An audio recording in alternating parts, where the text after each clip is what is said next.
G'day and welcome to the Andrew Price podcast, back from the New Year's break. I am joined with the one and only Dillon Goo. Welcome to the podcast, Dylan. Thanks for having me, Andrew. I really appreciate it. This is actually really cool. Yeah, I'm glad we could chat. We had a good long few chats at the Blender conference. We did. We had some really good sushi too, and yeah. Yes, we did. Yep, ice cream. Yeah. It was a whole shebang. It was great. Oh, it was an experience. Yeah. Was it your first time in Amsterdam or? Second time, which was Okay. only for Blender conference. So I've only been for Blender conference and haven't really had a chance Yeah. to explore the city. So that was actually the That's- first time I actually got to walk around. Yeah. Yeah. Nice. We saw Yeah. the red light district. We did. That was an experience. We walked through it. We were just like, oh, this is I mean, we can't not is a go. thing. You know, like it's. Yeah. One other guy at the conference lived there in Amsterdam, and he was like, "I'll show you the red light district if you want." And we're like, "Well, you gotta see it, right?"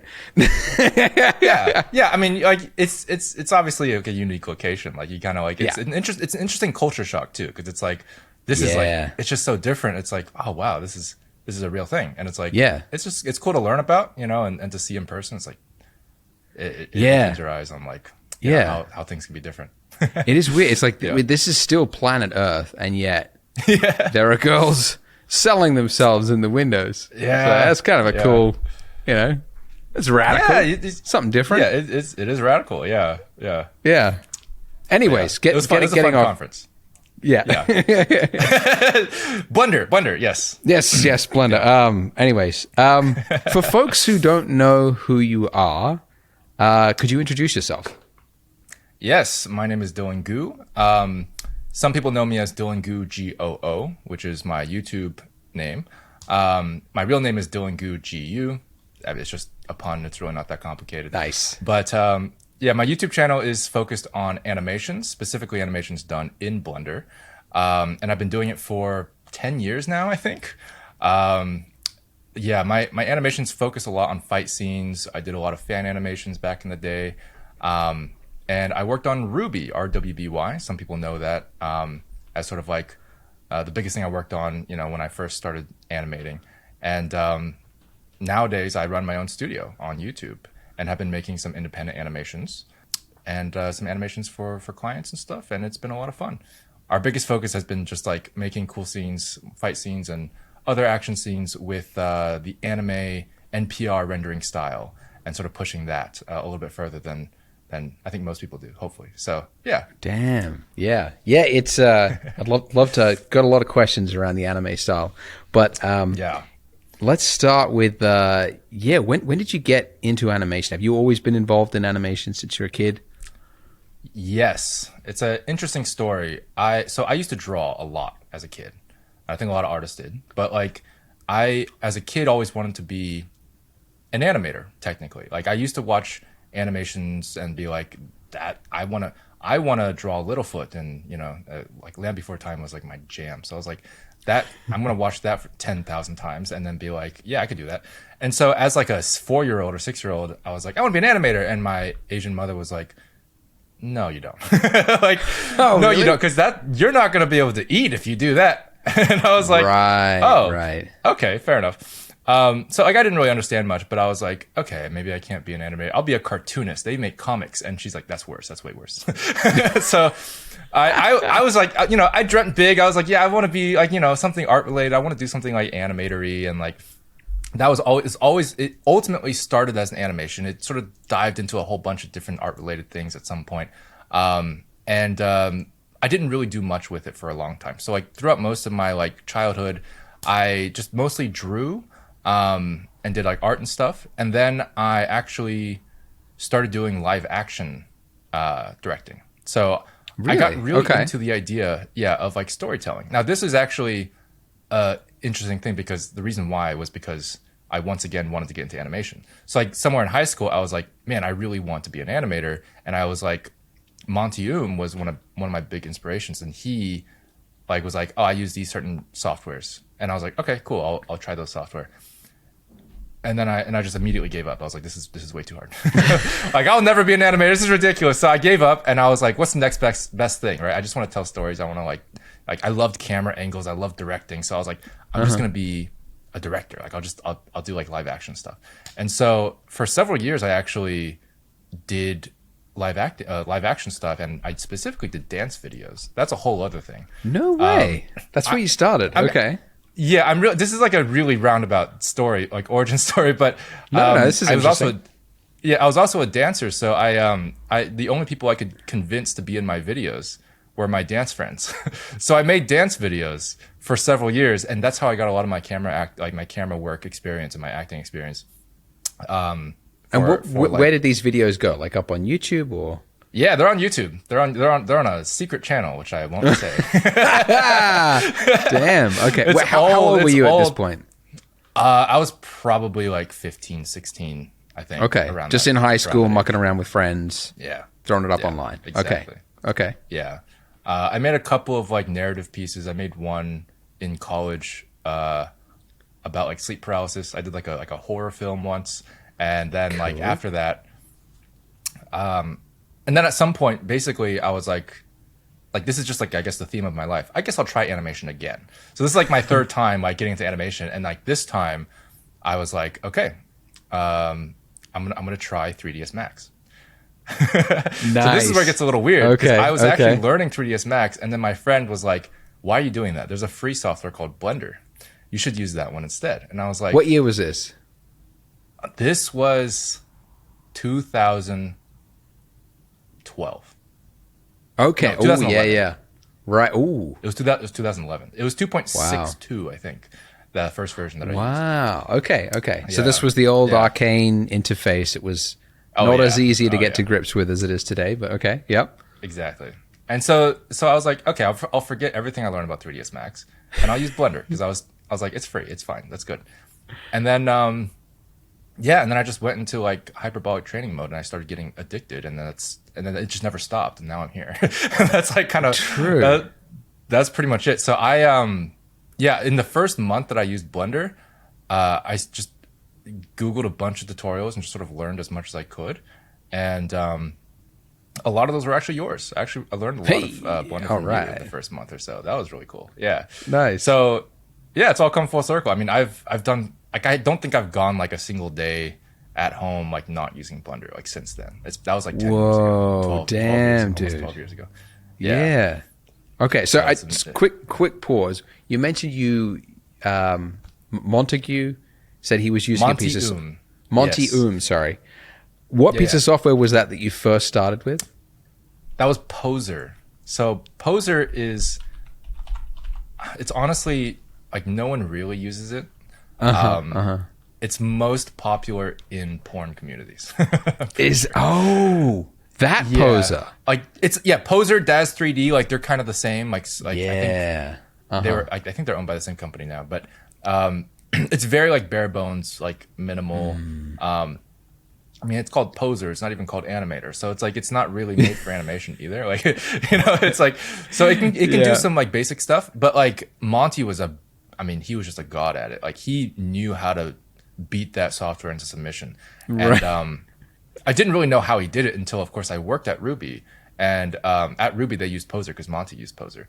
And finally, after like 6 years of like doing my own thing, like I finally figured out how to use Poser, which was like at Rooster Teeth because I had to. And now I kind of know how he did it. But like how he did it was like, no one would have guessed that you could use Poser that way. Like he uses all these shortcuts and like all these like different like hacks to like force it to like make sense. And it does make sense once you do it, but it's not a program I would recommend. To be honest. Wow. Okay. So you got the job at Rooster Teeth? Yeah, explain that. Yeah.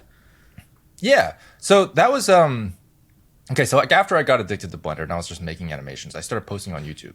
So I had already started posting on YouTube for a while, and I had I guess I should mention that like technically my YouTube channel recently got over 1 million subscribers. So like that's been pretty cool. That's old. I'm gonna replace that one. Get rid of that like silver button. Yeah. But it's been a long journey. But at the beginning, I actually got a couple videos taking off with Minecraft animations. So like I already had a YouTube channel that was like starting to grow right when I started animating. And by the time the whole Ruby thing came around, basically Monty Ohm had he'd actually passed away suddenly. He was only, I think, 33, which is really unfortunate. Do you know how he went? And unfortunately, the details aren't super clear, but it does seem to be agreed that it was an allergic reaction to a standard medical procedure. Not damn. really foreseen at all. Like, it wasn't there was no conditions or anything. Like, no one knew why exactly, but for the most part, it was just like that, and they couldn't have known ahead of time. So, yeah, and I think to me, Monty has always meant a lot to me. He was always one of the big reasons why I got into animation. So they hit me pretty hard, and so I basically dedicated my next project to him, and sort of pushed myself to really make something that was something that he would and I always liked his stuff, so my stuff would always resemble that kind of style anyway. So I created a project called Project Monty, and that was a project that was sort of it was kind of honestly Ruby-esque. He had already started Ruby, it was about 2 volumes in now, and I had these sort of colored characters that would fight with these creative weapons that were also guns. It's the whole thing with Ruby, every weapon is also a gun. But yeah, it's pretty cool, but it sounds crazy. Okay. Yeah. But yeah, so then I worked on Project Monty for a little bit and started posting it online as progress. I started streaming it and stuff until eventually Rooster Teeth basically saw it and they found it, and they really liked my stuff. Shane Newville was actually he's the guy who sort of worked with Monty the closest during the Ruby productions, and he actually found my stuff and reached out to me and was like, "Hey, do you are you busy later? Is there something we can do together? Because that's your stuff is really good." And I was like, "Yeah, I mean, for sure. Let's." And this was the stuff that you'd made using Blender, basically. Yes, this was Blender. Yeah, this was using Blender. Cool. Yeah, so I created all that stuff, and when Rooster Teeth ultimately said that they liked it and they were interested in hiring me, I was like, yeah, I mean, of course, that would be a huge honor for me to work on Ruby, So because it's exactly the style that I was inspired by and all these things, and I wanted to help contribute to the project, especially now that Monty was gone. So that was something that I was absolutely I would definitely be part of this project. And then I found out that the office was 5 minutes away from where I lived. I didn't know that. I didn't know that. You're kidding me. Yeah. Yeah. What the hell? What are the odds? I don't know. And where was that? This is Austin, Texas. Wow. Yeah. I went to school in Austin, Texas, and it was actually that year that I was graduating. So it just really. Yeah. You graduated high school and then got a job at Rooster Teeth. No, college. I graduated college. Sorry. Oh, sorry. Yeah, okay. So, yes. Yeah. Yeah. I was at the University of Texas in Austin, and I just happened to be 5 minutes away from the office, not realizing it, and then ended up getting a job right when I finished school, and worked for Rooster Teeth for a little bit. And that was I didn't even have to move. I just drove from the same place. That's so convenient. My God. It is it was the weirdest set of coincidences. I was I don't understand. But I was very thankful because that was a great opportunity. You just drop it into Google Maps and it's oh shit, yeah. I could walk there.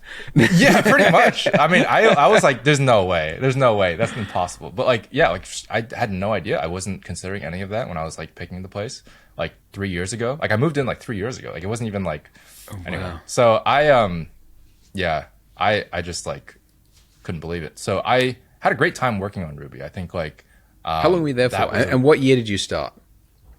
So that was numbers. I think it was 2015 to 2016. Okay. I want to say. Yeah. And I only worked for them for about 6 to 8 months, I think. So it was actually just volume 3. Yeah. So volume 3 was the main project that they worked on with in Poser. So they were actually working in Poser for that one. And then they moved to Maya for the next one. Between project 3 and 4, I basically was kind of stuck in this position where I was do I want to continue working on Ruby or do I want to do my own stuff? Because I'd already started my channel before this. And working on Ruby sort of made me kind of I wasn't able to work on it anymore. So it sort of, I had this tough choice to make of because I have my own career goals and I wanted to sort of start my own thing and have a studio one day and like create some original properties. So like for me, I was like, it'd be really cool if I could keep doing YouTube, but like it's really difficult to do that at the same time. So I ended up taking a break between volume 3 and volume 4 to just work on my own channel. And I was planning to come back for volume 4, but between that time, my channel started taking off again. So I just ended up staying. Yeah. And so, yeah, I mean, I would say that worked out pretty good. Like generally speaking, YouTube's been pretty good to me. So that's great. Yeah. But also it's like, it's just what I love to do. Like it's just, I think like the YouTube stuff has been addicting in a healthy way. Like it's just like I just really like doing it. So I've been, you know, keep going for the next project. It's like there's never an end to it, and I really love it. So that's great. So what sort of animations or videos are you uploading to Dillon Goo, the YouTube channel? Yes. That's an interesting question because it changes. It's changed over the years a few times. And like that's sort of like it's an interesting exploration of like a YouTuber's journey too, because like I know not a lot of people get to see that, but for me, because I have such like I have a very strong sort of like I guess like core motivation of like where I want to go. Like there's a lot of like when it comes to like YouTube as a sustainable business, there's a lot of like, oh, there's things you should do, and that's definitely a good thing to do and keep in mind. But like there's been a lot of instances where I basically have to choose between doing the sustainable thing or taking more risks and doing the thing that going in the direction I want to go in the long run. So at the beginning, I did a lot of fan art because that was something that I knew would do well. And so I did Katsu Watch. This was like a couple years ago. It was just Overwatch, but with cats.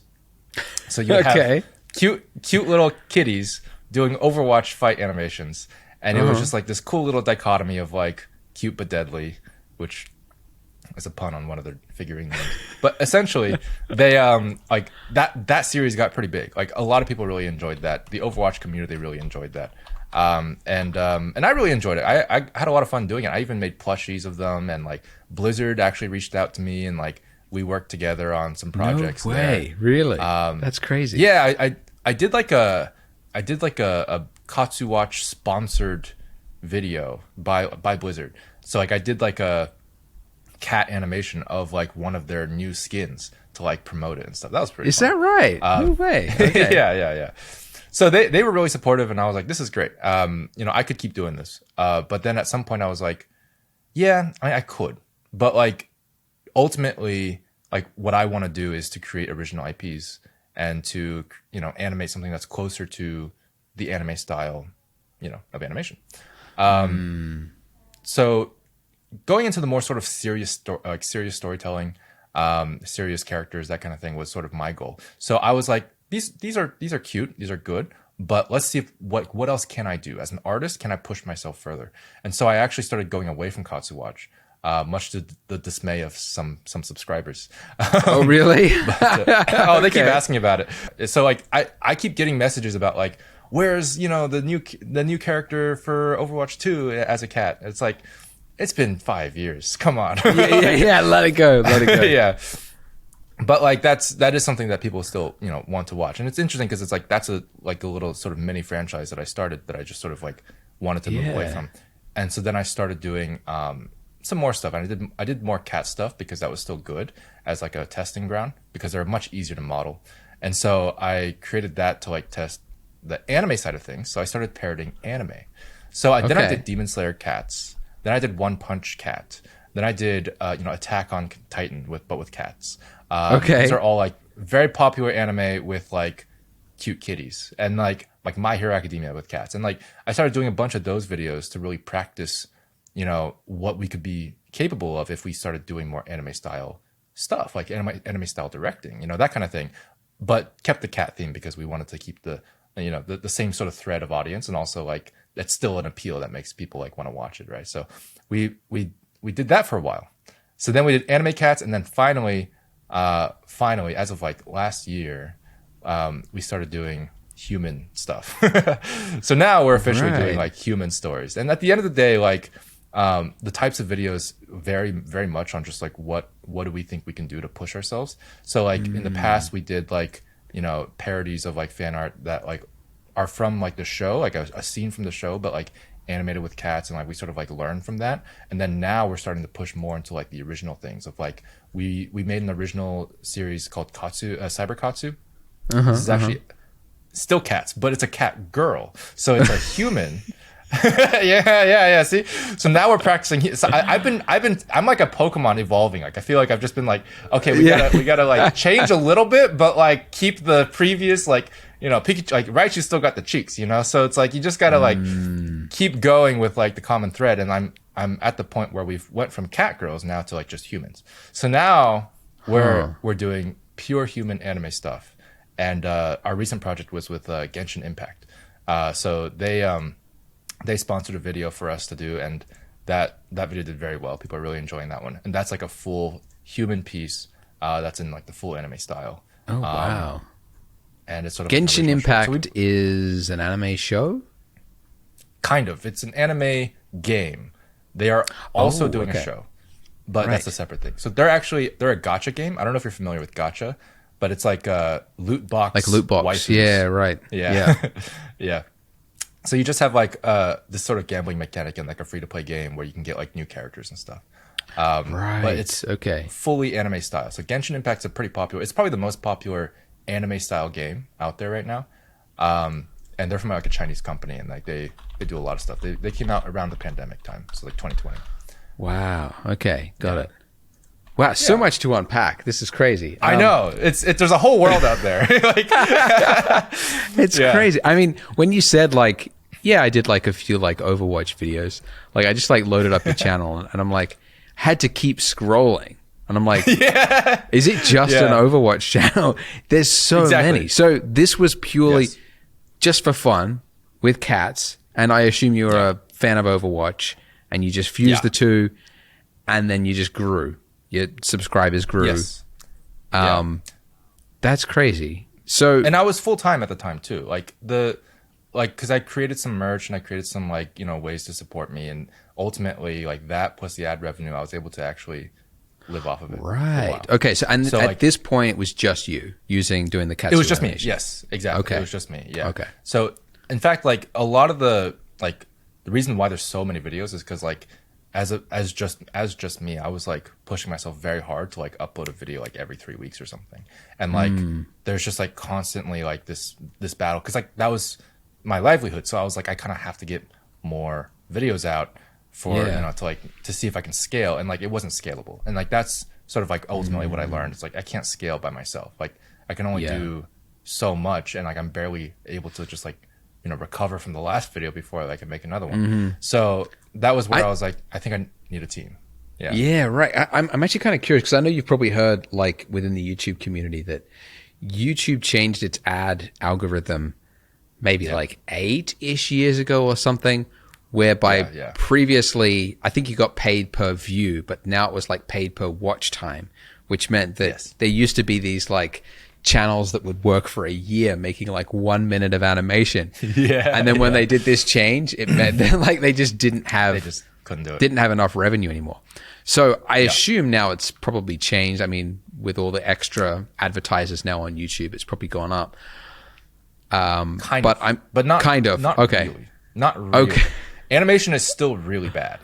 Like animation is still like, so the biggest thing is that like watch time still matters. I think like there's still other factors now. So it's like whether like your CPM is high or whatever, it's like there's a couple other things with like advertisement quality or whatever, or like how well it aligns. But generally speaking, it's still very much like watch time based. So when you make a 1 minute animation, you're not going to get paid as much if you make like an 8-minute animation. And like one is exponentially more expensive than the other.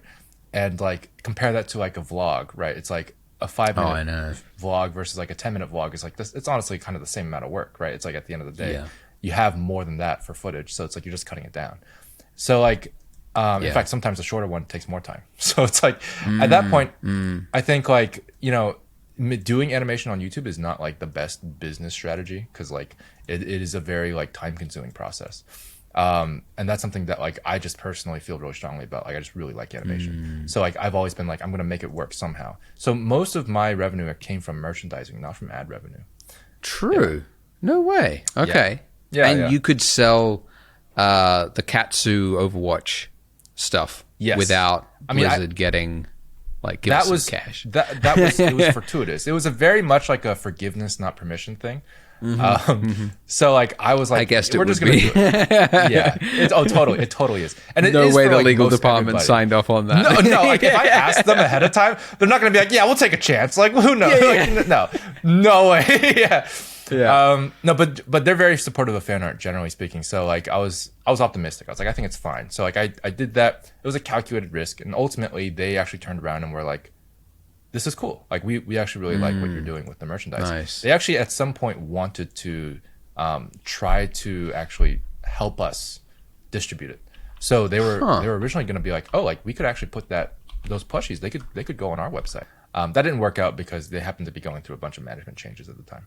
But yeah, that was like pretty cool that they actually supported that. That's not the case for everyone though. Like especially for anime, that became a lot less guaranteed. Like Western companies are more open to it because they understand that it's free marketing at the end of the day. Japanese companies are a lot more traditional. So they are just very strict on the rules, and like just like the rules are the rules. And so like when I started doing anime stuff, I started running into that more. And you can actually see that right now. One of my most viewed videos, Demon Slayer Cats, is muted because the song was copyrighted. Oh. And the song was from the anime. Yeah, the song was officially from the anime. Yeah. Wow. 15 million views from 3 years ago. And the title is Demon Slayer Cats fan animation, in brackets, muted because copyright. Yeah. Oh, that's brutal. Yeah. So they saw it, and at some point we're just like, we gotta the story this about thing. this is ridiculous too. I can tell you. Really? Okay. So like, basically, I first released it and it was fine. Well, okay. Let me rewind a little further. So we finished the video internally. It was like we had a small team of people. I think it was like 3 of us.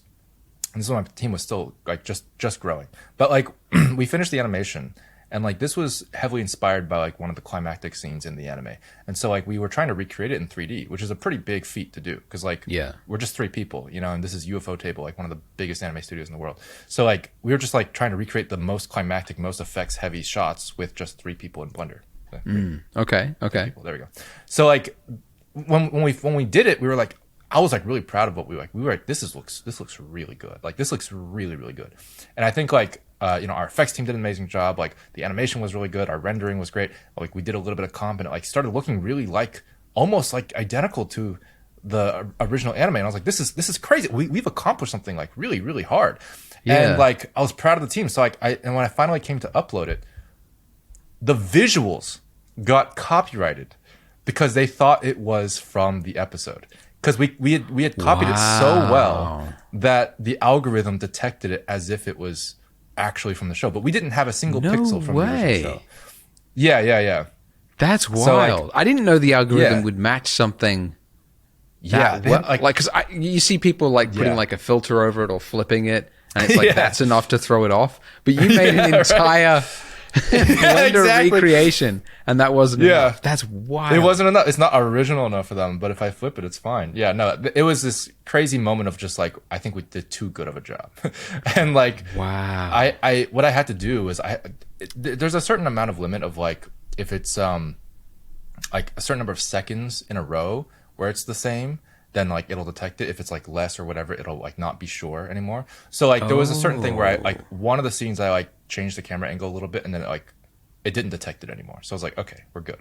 So like interesting. We dodged the algorithm. That was fine. And like obviously like in my head I was like, I don't really care if this, because ad revenue isn't really that much anyway. So it's like for me I was like, if it gets claimed, it gets claimed. I just want, you know, like essentially like whatever I can get is like fine, right, from an ad perspective. So I was like, okay, so if we just, as long as it's not claimed at the beginning, because we did work on this, like it is original, it's just like the song, but like whatever we can get at the beginning is fair enough, and like if it gets claimed later, it's fine. So I took that risk and I just like put it out there. We dodged the algorithm, that's good enough. So I let it out into the wild. It did really, really well. Obviously, it got like 1 million views in like 5 days or something. And so then what ended up happening was like that was good for like a month or two. So a month or two out, it's at like 5 million, I don't know, 10 million, something like that. It's like, it's getting up there. And like, at some point I get a copyright claim. I'm like, oh, that's interesting, but that's fine. I expected that. Like, it's whatever. Actually, it might have been like even like 6 months out or something, like maybe a year. It was like, I can't remember anymore. It's like, this is like 5 years ago. Okay. But basically, I get the copyright claim and I'm like, that's fine. All they said was like, we're just going to collect the ad revenue, but you can keep your video up. And I was like, fair, whatever. Like, that's fair. So, I mean, it sucks, but it's fair, whatever. Yeah, so, right, like, right. It sucks, suck. But like, but I sort of expected it. So I was like, okay, whatever. So then, I just left it up and like, I wasn't collecting any money off of it. And, it was like that for like basically another year. And it was like, fine. And they already knew it was there because it was already picked up by like, usually like if it's afterwards, it's usually by like a person, like they'll like claim it. And then like a year later, someone tells me, hey, where did your video go?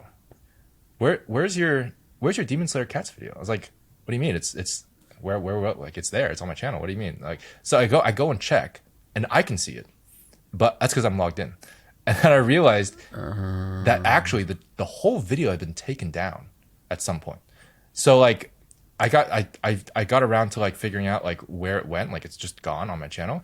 And I saw that there was a copyright on it. And it was like, this was like, technically it was like, oh yeah, if you like, you have a copyright like audio or whatever. And like, we have decided to take action to remove this video from YouTube. And this is, at this point, I had 14 million views already. Right. So I'm just like, okay, that's not cool. So I was like, okay, what can I do? And the only option really, besides disputing it, which I didn't want to do, because like the last time I disputed it, they just said, no, it's ours, and they gave me copyright. So like, okay. Whatever. You didn't look at it. This is original animation, but whatever. But then like, the only option was to mute the audio, so you could remove the track. Excuse me. So like, I had to mute the entire video just to put it back up, and I kept thinking like, why would you do that? Because they took it down, but keep in mind that video was making them money. Yeah, that's odd. So they took down a video that aside was from money, the like, ad revenue, like also free advertising for the show. Exactly. Yeah, it was a really, I mean, so it was like, why did they take it down and then like force me to mute it? And like I realized it was because that was around the time that the movie was coming out, and I think they just went like DEFCON whatever, just like nuke everything that's copyrighted on YouTube in case there's like movie leaks. And I just got hit in the crossfire, and I can't do anything about it. This is what it is. Yeah. So, yeah. That's crazy. So your most popular video muted. Yeah, that sucks. I ended up re-uploading it like a couple years later with some original music, and it's there, but it's just like, you know, it's a different video now. So yeah.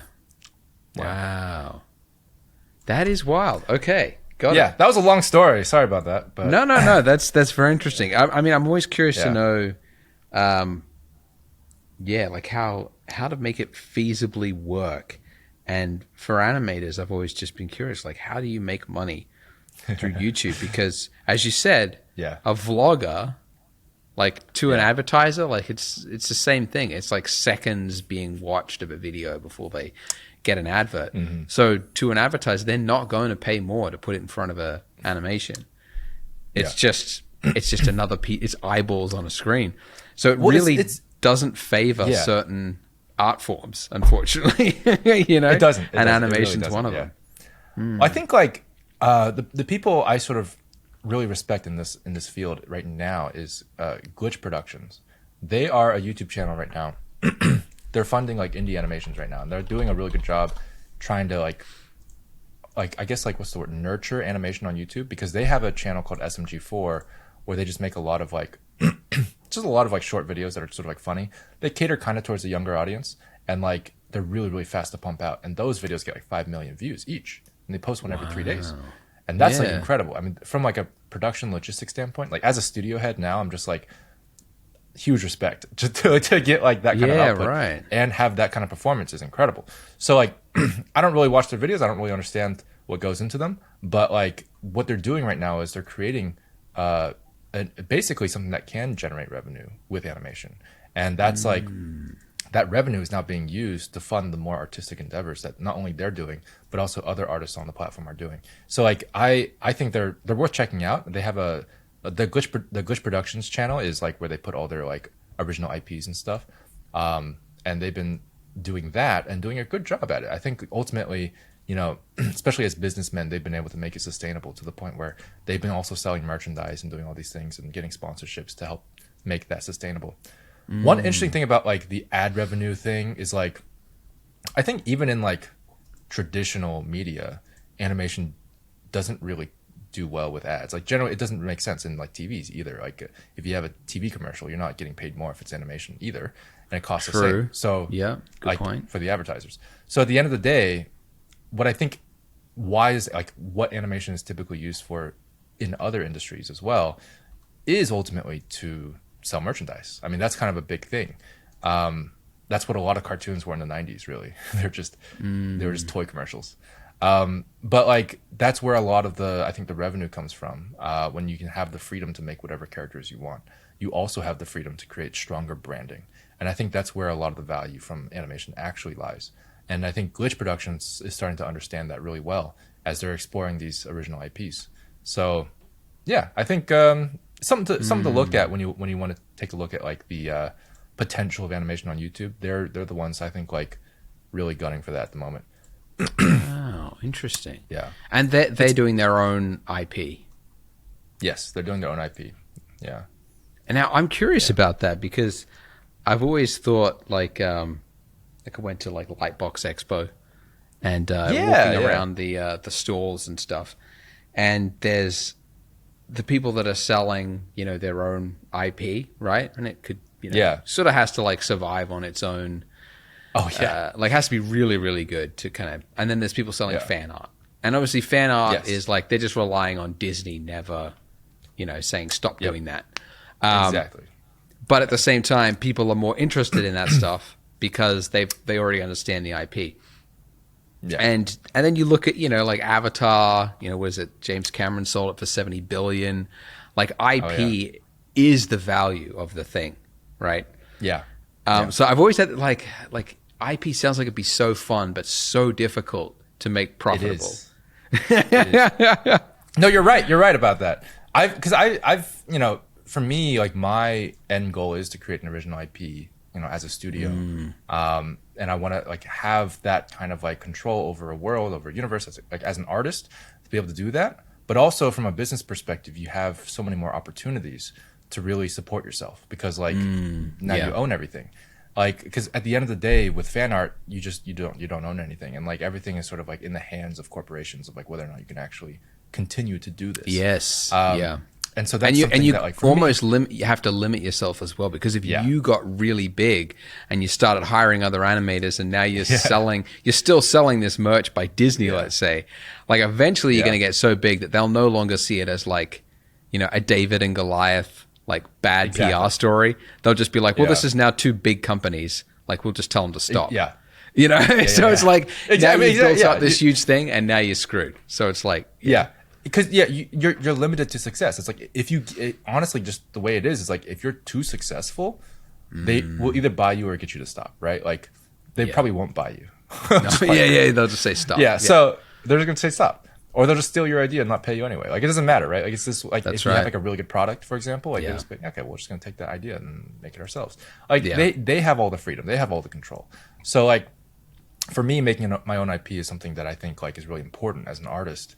Not only to be able to like explore that creatively, which I really want to do, right? But also to like make it more sustainable for the team. Yeah. It's making that work is, and I'm sure so many artists and animators listening are like, ask him that question. You know, like how what advice would you give to a young animator who wants to do what you've done or create their own IP? Maybe not necessarily on YouTube, but like, where should they start? Oh man, I mean that is a question. What advice would you give?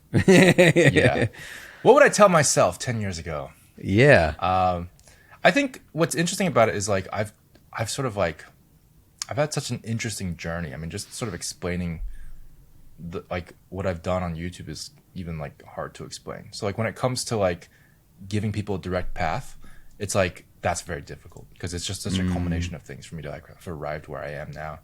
I think I do recommend doing fan art at the beginning. Like that's 100%. Really? Like, something that I think, well, for a couple of reasons. First of all, you get a lot of practice in. You can you can practice stuff that can also give you good feedback because you get a lot of eyes on it.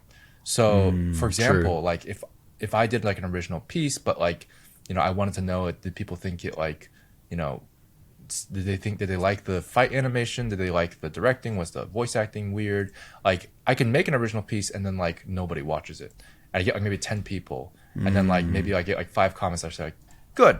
And it's like, okay, that didn't really tell me much. But like if you can do a piece of fan art in the same style, you can actually get like, even at the beginning, like even if I was like doing really poorly and like just kind of making a random thing, you could still get 10,000, 100,000 views. And like you can get comments that tell you, hey, I really like this part about it. I really like this part about it. Yeah. Or maybe this part wasn't so good. And then like, you know, you can actually learn a lot from that, getting that sort of feedback loop of like, not just what the comments say, but also how well the video does, right? So it's like, you can understand what makes a good video as you start building up that sort of repertoire because there's an existing audience for it. And for me, like my sort of strategy has always been to make fan art specifically to build a name for my style of animation. Like my own style as an artist is, you know, being basically founded by, you know, the shoulders of giants, right? Like I'm making other people's properties look good, and that makes me look good, right? Excuse me. And so as I start building my name, then the answer is like when you ultimately want to create an original IP, what you need for that IP and for any video is an existing audience. And that existing audience is now the audience that you've built up who likes you for you. And so that's sort of been like my general strategy of like, I want to make sure that people, when they watch my IP, are watching it because it's, you know, something that I made or something like that, right? It's like, oh, that's something that's interesting to me, but also I trust this guy to do something good. And like they get that trust from basically me handling with care the IPs that they've loved in the past, right? Or like, you know, doing a good job with like the fights or something with the characters that they love.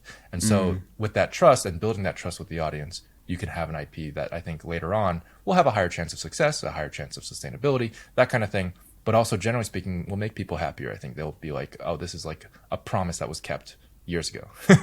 Interesting. Okay. Yeah.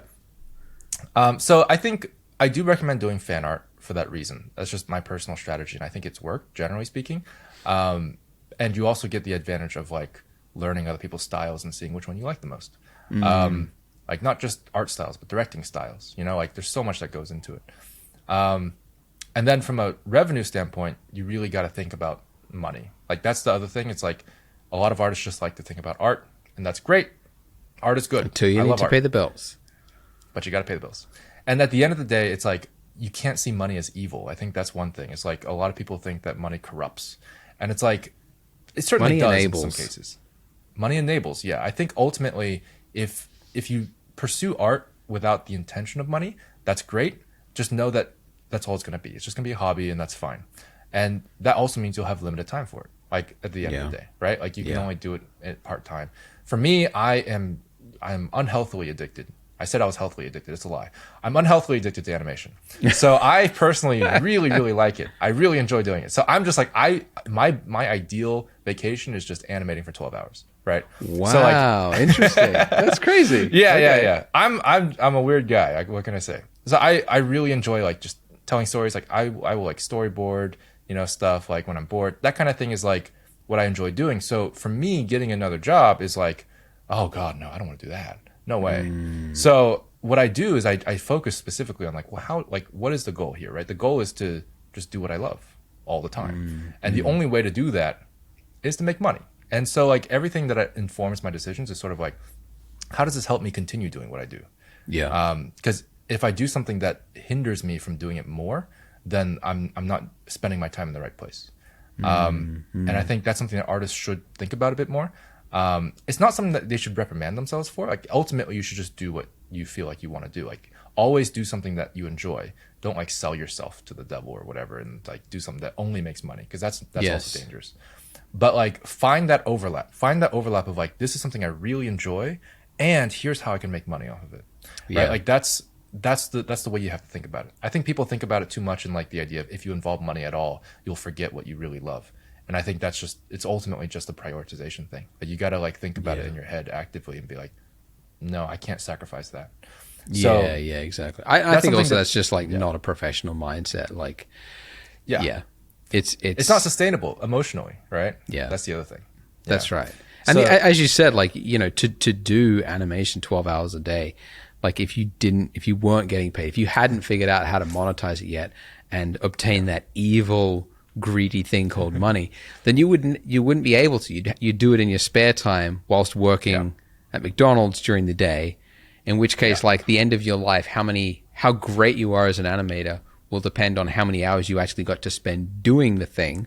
So therefore, monetizing it means you will become a better animator because you'll have more time to spend on it. Very true. Very true. Yeah. Yeah. And it gives you more time. Now, that being said, like, I think what I would also say as a piece of advice is, like, don't be too hasty to quit your full-time job, because that's another thing. Yes. Like, generally speaking, that's a thing for most, like, entrepreneurs, like, especially YouTubers. Like, it's very dangerous to just assume that your YouTube's going to be successful because you dream big. I think, like, for me, I took a calculated risk to leave Rooster Teeth and work on my own channel, but I already had a successful channel. Like, I already had experience making animations that did well on YouTube, and, like, I had a general idea of what a business strategy would be like, based on past experience, not just on speculation. So, like, that was a very calculated risk, and I think it's important that it is a calculated risk and not just like I got to do it because, like, you know, the YouTubers that, like, the motivational YouTubers said that you should grind hard and all these things. It's like, that's not what you want to do. You want to think about it, right? Think about what you want to do and practice in your free time first. Yes. So that's another thing. Like, there's a book, actually, I think Originals by Adam Grant talks about that myth that people have of entrepreneurs, that they're very good at risk taking. And he kind of proves that it's actually the opposite. Most successful business people, I figured, at risk mitigation. So, like, even Steve Jobs, Steve Wozniak, they had a job whilst they were building Apple, even. Right. Yeah. And it's very common. And like Richard Branson, like, he didn't even start Virgin Airlines until he could get a deal with the airplane providers, whereby he could give the planes back if it didn't work out. So, like, it's like taking a big risk and just, like, quitting it. Like, even I started Blender Guru, I was, like, breaking brick during the day, like, as a manual laborer. And it was only, like, I was a debt collector whilst I was selling my first product. Wow. Yeah. And then I eventually, like, sold my first product, and then in, like, the first day made more than what I would make in a year. And then that was because I had, like, a huge build up to this launch, and, you know, but then because of that, like, just went to work the next day and then said I quit. And that was it. That was the last job I ever had. But I was running Blender Guru for like a year, 2 years before selling my first product, in my evenings making tutorials. Then finally, once I had enough money to quit, then I quit.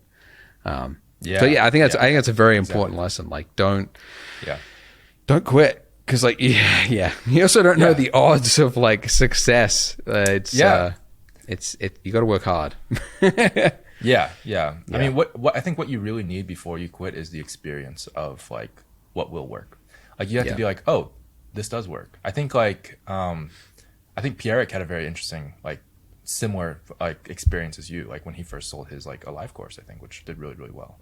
And, like, he was like, that just made more than what he was getting paid at his job. And he sort of, like, reconsidered, like, his time allocation. It's like, that's good, because, like, once you get that experience of, like, oh wait, actually I can do this more if I just do it more, it's like, oh, that's interesting. And, like, that's the point that it's really hard to get to. Like, once you, like, to get that to that realization of, like, oh, I can do this more if I do it more, like, that's like most people can't get to that point, because most things cost more than you get out of it at the end of the day. Exactly. Yeah.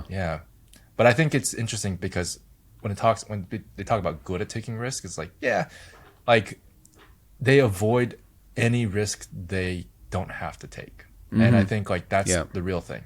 They do take risks. Like, there's like risks that are calculated, but, like, if there's no reason to do it, then, like, you don't do it. You don't need to. Yeah, that's right. Yeah. But there's one more thing about the time management thing, because when you are doing a full-time job, how do you practice? right? Because like that's a question I get a lot actually. So a lot of amateurs who are trying to like get into the professional like YouTube stuff or like professional animation stuff, they're like, I get home from work and I'm exhausted, and like I just can't work on animation. It's too mentally taxing for me. So I feel like I have to quit in order to like work on animation. And like I think I can understand that, because it's like it feels like you're trapped, right? Like you can never get started because like you just don't have the energy. Yeah. And I think a couple things that I would say for that, and I've said this before and I'll say it here too, like most likely if you feel like you don't have energy to work on your projects when you get home, it's not because you don't have energy, it's because your projects are too big. That's true, actually. Yeah. Yeah, that's very good. Yeah. Yeah. It can feel like you don't have time when you tell yourself you have to make a whole video in like 2-3 days. Right. But like, that's why, so what I typically tell people, because this is what I did when I started too. It's like, project-based learning is very, very, very powerful. So what you do is you want to set a finish date for like a finished state, I should say, of like whatever it is you're working on, to be like, okay, that's done. And then I'll move on to the next thing. And like how far out that finish line is determines how big that project is, right? So if it's like a common problem I've seen is like a lot of amateurs, like their first project will be like, I'm going to make a 26 episode anime. And it's like, okay, good. I haven't even done that. Like, I can't do that right now. That's too much. Yeah. But like a lot of people are like, that's what I'm going to do. And I'm like, I understand that, because like, that's when you start, that's where you start, right? Like that's where your starry eyes like look first. And that's good. It's good. It's good to dream big. But like what I tell people is like, if you want to make it to that point, like break it up into very, very, very small chunks. Like first things first, do you have modeling experience? If you don't have modeling experience, maybe try to model a simple object that like maybe is relevant to the original IP that you're developing, but just focus on that and just pretend like that's the only task you have to do. Just model this like thing. So when I first started, I think the first thing I did was I modeled chess pieces. That was like a really simple object. I was like, chess, you just make a pawn, you make like a queen. And like, it's like, you just extrude stuff, right? Like nowadays I'd be like, yeah, that's easy. But when I was first learning, I was like, I don't know, I have no idea how to do that. So I just set myself just to make chess pieces. And I did that in like a day or two, and I figured that out. Learned modeling, learned sculpting, the basic tools for that, navigation. And like, that was like, I had the energy to do that. It wasn't very difficult to do. And as soon as it's done, you replenish your energy, because that's a dopamine rush. You're like, oh, I did it. And then you have the energy to do the next one. So like when you do these small chunks, it's a lot easier to manage your time. And I think like that, like how big these chunks are depends on how much time you have. Like you should gauge that yourself. Some people only have time just to like do like a tiny thing, and that's fine. That's totally okay.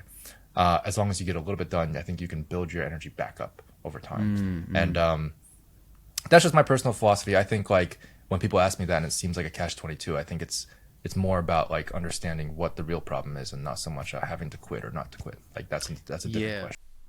Pro tip for artists: learn how to use your time efficiently.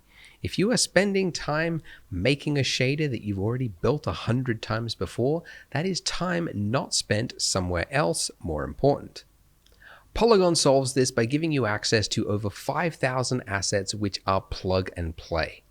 Shaders, models, and HDRIs that are created to a reliable, consistent standard, so you don't have to waste any time fixing them. And with our new Blender add-on, you can search, download, and import assets directly into your scene from your sidebar, meaning you can keep your focus where it needs to be, which is making good art. You can try 100 assets for free by clicking the link in the description, or by going to Polygon, POLIIGON.com, and signing up for a free account. I've heard someone else explain, like, I think it was for like game development, that like one of the best exercises you can do is like, oh, you want to be like a game developer? Like try to make a game in one day. You only have a day, right? Oh boy. But then your next project is you make a game in 2 days. And then the next project is 4 days, a week, 2 weeks, a month. Yeah. And in doing so, you learn like the bare essentials and like how much work it actually is involved. Because more, likely you're probably that first day not even going to finish.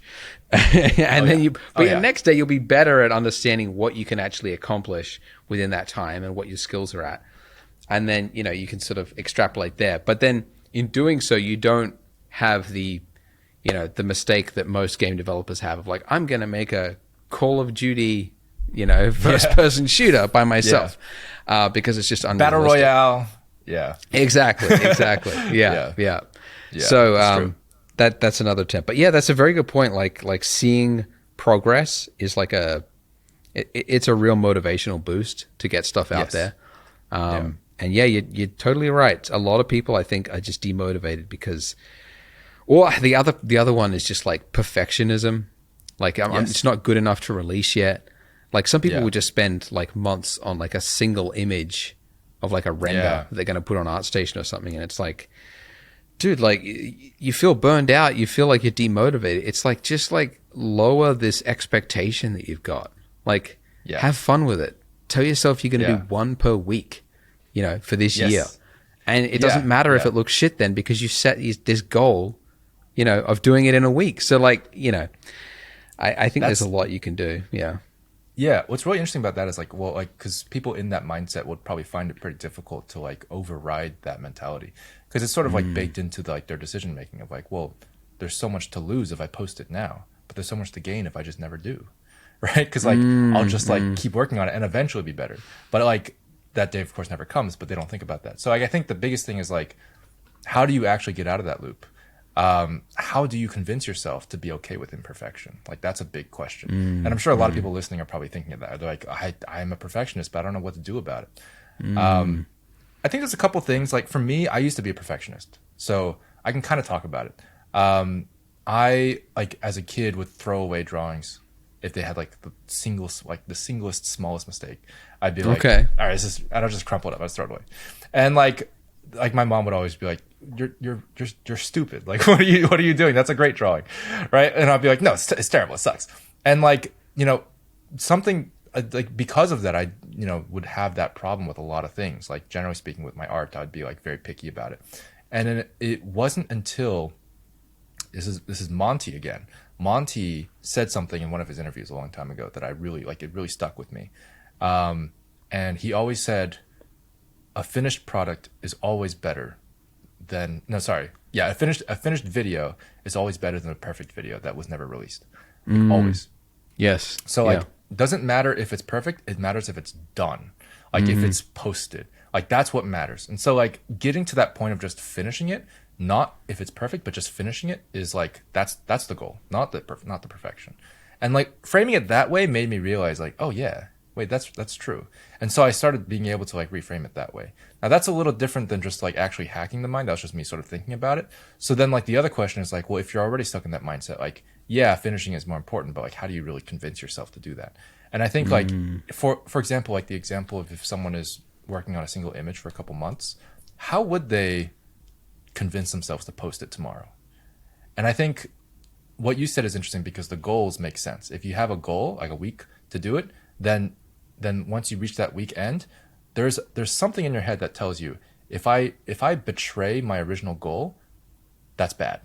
So I will have to post it, right? So there's a cost now. There's a cost to not posting it. Yes. And that's the thing that drives you to actually post it, in my opinion. Yes. Commitment. And that exactly, yeah. So what you do is you make it so that you have something to lose if you take too long. And that's something that is in the real world everywhere. So it's like once you start doing it professionally, that becomes a thing. Like money is a thing, resources, time. You can't take too long for any project because that won't be sustainable. So like that's something that you do need to practice as an artist if you want to get into the industry. Like you have to understand there's cost to taking too long. There's cost to chasing perfection. And once you understand that, then it becomes a lot easier to make that decision of like, okay, it's good enough. But without that at all, you just keep going. There's just like there's no reason to stop. There's so much more cost to posting it because of the anxiety. Like, oh, it's not perfect. It won't be good. So there's cost to post, but there's no cost to not post. And so you just stay. Yeah, that's right. That's right. Exactly. Yeah. Yeah, I mentioned it in my talk on like the habits of artists that like loss aversion is a powerful motivator. Like you don't want to lose something. And so one of the best things you can do to motivate yourself is to put something that you will lose if you don't complete your goal. So mine was literally, I put a money stake on it. So you put you take like 1% of your income and then you say, I'm going to give that to someone I don't particularly like, or a charity that I don't support, right? Oh God. Yeah, Right. I mean, like, this works. So in my case, Wow. I got a cousin who's just like, he's just my cousin. I'm like, all right, dude, here, if I don't do this, I'm going to give you $1,000. And he's like, what do I have to do? I'm like, literally nothing. You just have to hope that I fail. And he's like, all right, I'm in. That's a good deal.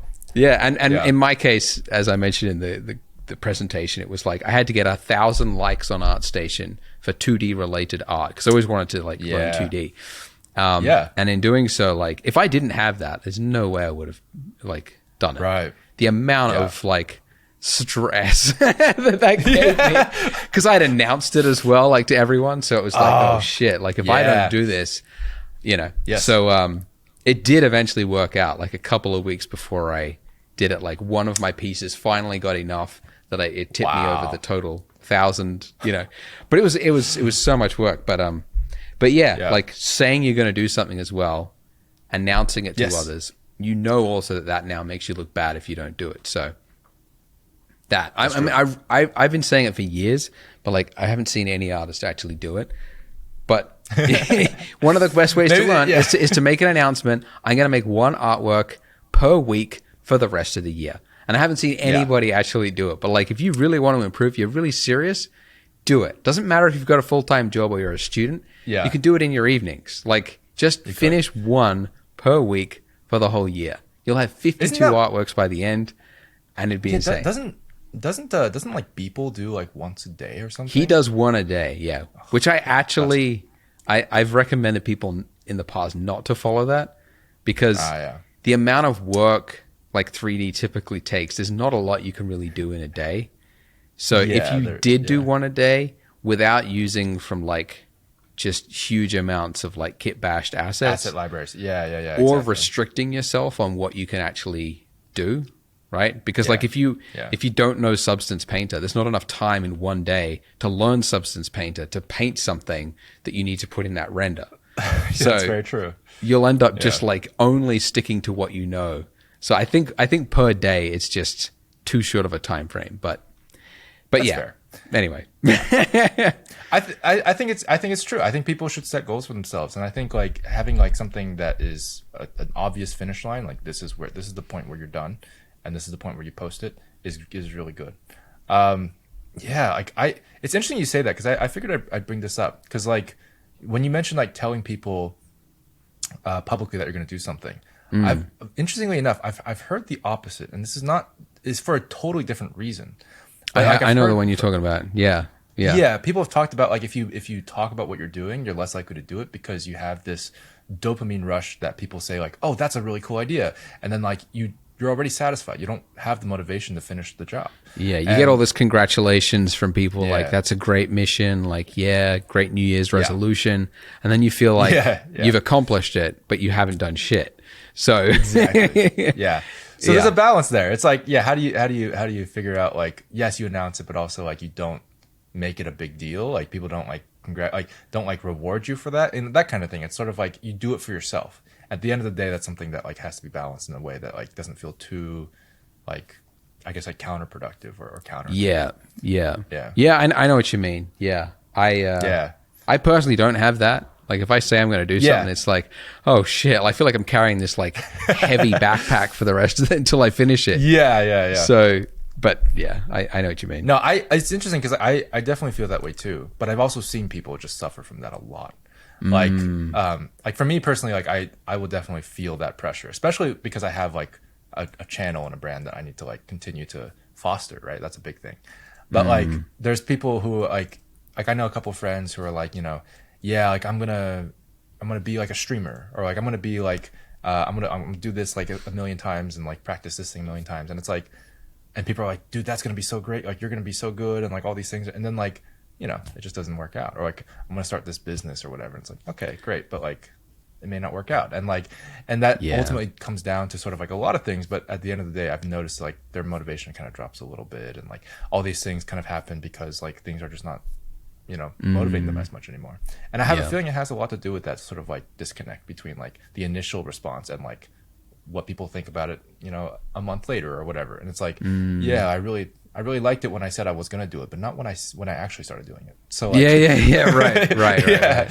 Yeah. You got to be just aware of like cheap signals that could be making you feel good, but it's nothing.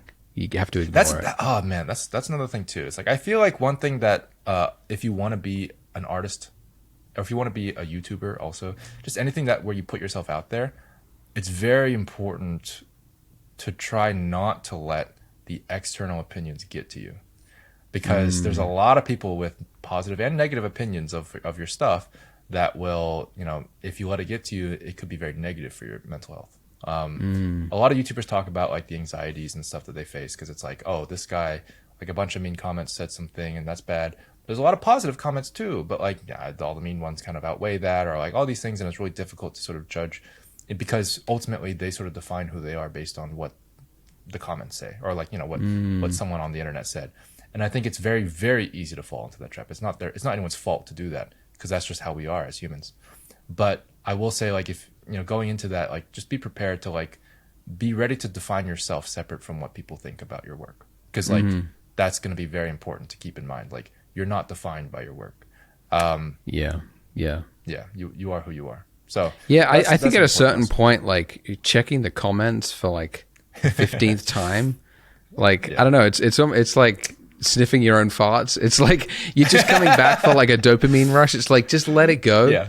Like at a certain point, stop checking how many likes, how many views, or whatever something has. Find like, work on your next thing. You like exactly. I've heard, so what's interesting is like I've heard a lot about streamers. So like big streamers, they just have live content, so they don't have a whole lot of like big projects or anything all the time. But their numbers are just everything to them, because like, what's their concurrent viewership, what's their current subscriber count, what's their follower count? These numbers have to be there every day for them to continue to be successful. And so they're constantly sort of like judging themselves based on whether or not they're performing well, because it's like, oh, like yesterday I got this like 10,000 viewers, today I only got 5,000 viewers, I'm falling off, like I'm gonna die in the next year, and like, then it's a spiral because you look depressed. Exactly. And that's like, it just, you can't do it anymore. So like, it's interesting that like that's a lot more cutthroat in terms of like these analytics and stuff. But like, I think even in that environment, like there's people that just recommend turn off your numbers, like especially when you're streaming, like just, you don't look at your views, don't look at like anything but the chat, just like talk to chat, like that's it, focus on your job, don't worry about the numbers, because at the end of the day, it only matters enough. Here's something I would say, is like, the numbers only matter to inform you what you should, like what direction you want to go, not to inform you of how good you are. Like that's the biggest thing. So like if you're using the numbers to like I don't know if you've heard like interviews with Mr. Beast, but very smart creator, and he will test everything. So if you're using numbers to test like this intro versus this intro, or this style of presentation versus this style, and then you're reading the feedback, that's very valid feedback. But if you're basing your identity on how you're currently performing, it's a recipe for disaster. It is, absolutely. Yeah. So anyway. This is a long answer to a question, really. No, I can't remember what the question is. It's good though. It's like, it's good. I mean, I think the question was basically like, what would I recommend people to do if they wanted to like start their own IPs? Oh yeah, that was like an hour ago. It's a very, very loaded question. Like, but okay, I have a follow-up question to that actually. What do you think? Because so many people start their own IPs, their own books, their own comics, their own anything. And it's so sad to see, like, I've never heard of it. I don't know what that is. Like, what's the story? What do you think is the difference between an IP that, like, pops off and gets, like, mainstream appeal versus one that just no one reads? That is a very good question. There's a lot of elements, obviously. Like when it comes to the business side of marketing, like Netflix themselves will just sort of like take aspects of popular things and just sort of melt them together. So like, that'll do well. But like, on the other hand, it's like, other than the formulaic strategy of doing that, I would say like, generally speaking, IPs do well when they speak to people.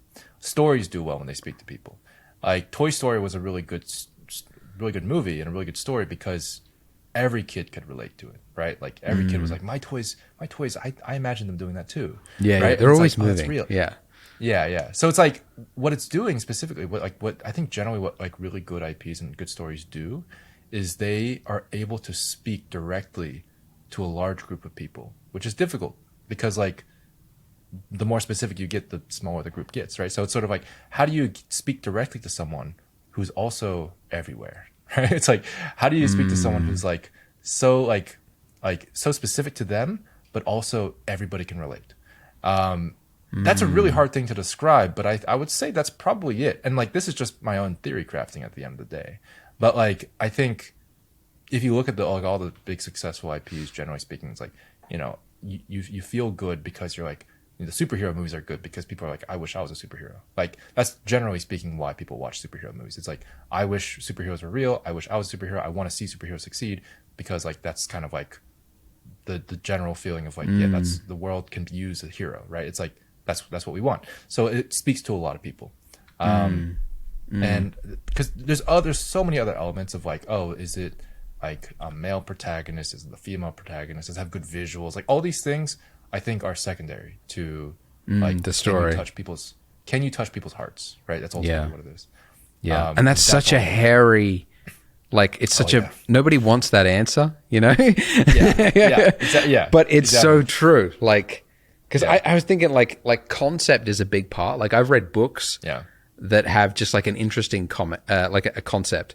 Like I don't know the name of the book, but there was one that I just remember had like a cool concept. It was like if everyone in the world could have this operation done where they didn't need to sleep anymore, but there was a small percentage of the population that were resistant to it or they couldn't have the operation. So they had to live in this world where everybody else doesn't need sleep and they're all working like fucking like animals, like 20 hours a day, just hard work. And they're trying to like maintain a job, with like eight coffees, like not getting any sleep, But like that's an interesting concept, but you would need more, like that's to get them in the door, I think. But then you need the really hard thing, which is like a compelling character that, as you said, reveals something about yourself that you didn't know or hadn't thought of before, and that's really hard. It's really hard. I mean, that is the hardest thing. Like, that's every writer's goal at the end of the day, I think. But like, the success rate is it's relatively low, compared to how many writing pieces there are in the world. So I would correct that with excessively low. Yes, thank you. Yeah, I mean it's the same thing with like what makes a good YouTube video, right? It's like it's kind of the same, right? It's obviously a little different because you're not telling stories per se, but you're also speaking specifically to a target audience. And like generally speaking, I think YouTube is a good sort of example because it's like the YouTubers that do well, like the channels that do well, they do well because they're very, very good at targeting their particular audience. Like they speak to that audience very well. And I think like that's something that is really powerful, just generally speaking, for being successful in any kind of business. Because it's the same thing with products too. It's like, how good is your 3D printer? It's like, well, it's only as good as 3D printer enthusiasts think it is, right? So it's like, it's all about like how well do you cater to that particular audience. And if you do it well, then like you can be very successful in a niche market. So I would say, generally speaking, that's probably the case. But that's just the theory. So right, yeah. And I think it's also like solving a key problem. Exactly. Like YouTube, there's so many different ways you can go. There's the entertainment, there's curiosity, there's education, there's how-tos, there's all sorts of different directions, and it's it's solving a problem, and there are some that is. I don't know. I was thinking the other day, like Jackass, like they must have like woken up one day and gone like, why did we trade like self-sacrifice for entertainment? Like everywhere Steve-O got, like he wants to be a comedian, but like every time he's on stage, people are like, jump into the crowd, like smash this bottle on you. He must be just like, oh fuck, why did I agree to do this? Like, I know, right? Yeah. Yeah. But anyways.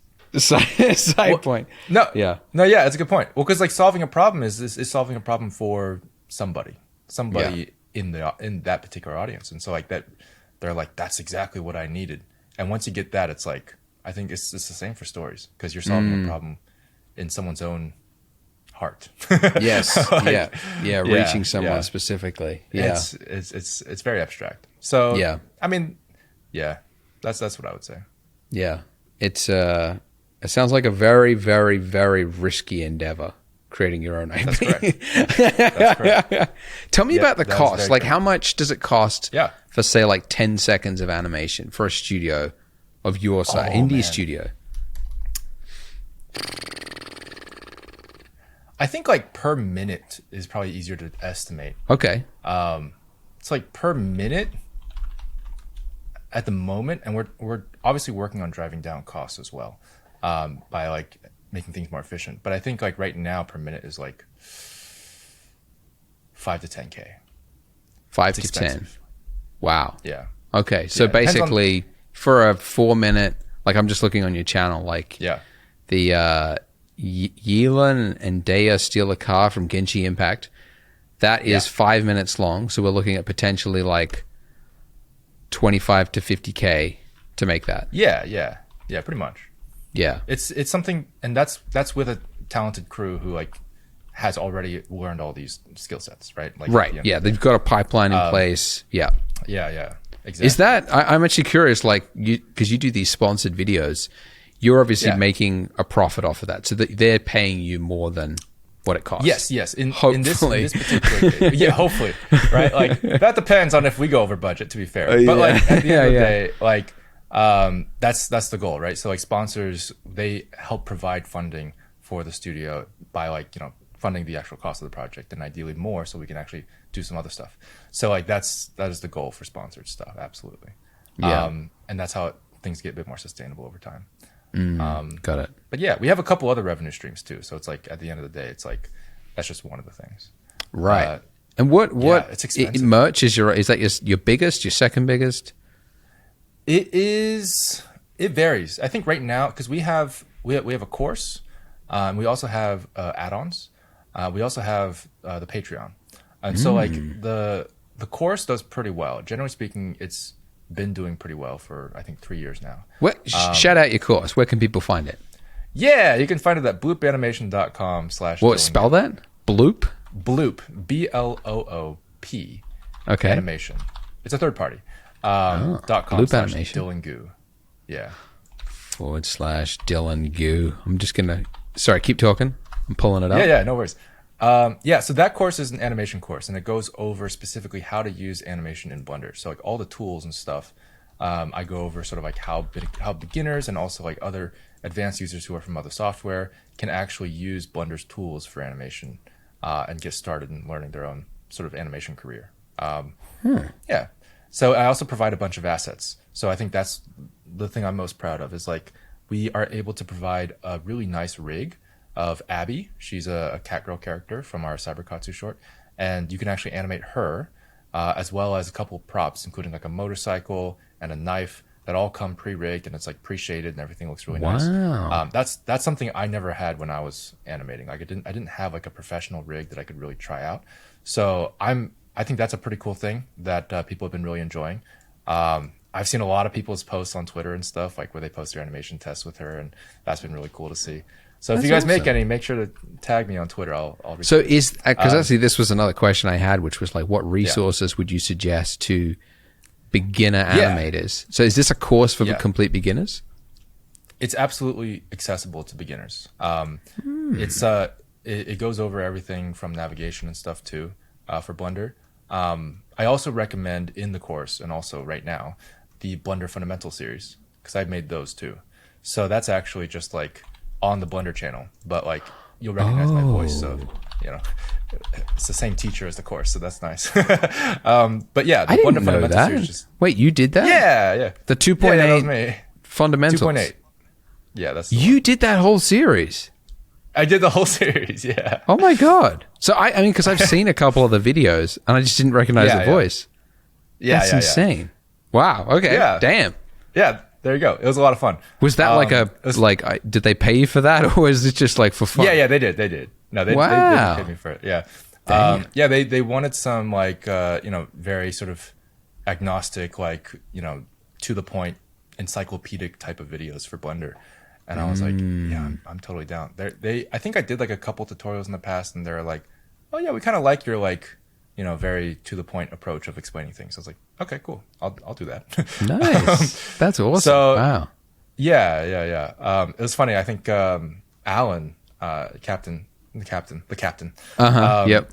He and I were talking about it, and I was like, yeah, I did the one from. He's like, dude, I watch those like every other week when I'm like going back to like character rigging because I keep forgetting how to do it. And I was like, yeah, I'm glad you're liking them. They're a nice like bite-sized like focused sort of like video that just sort of like goes over the basics. So I like to recommend that for people who are just like trying to like learn like the tools. Like, oh, I just want to know how to like move this thing. It's like, okay, we'll just watch that. Yeah. Like, yeah.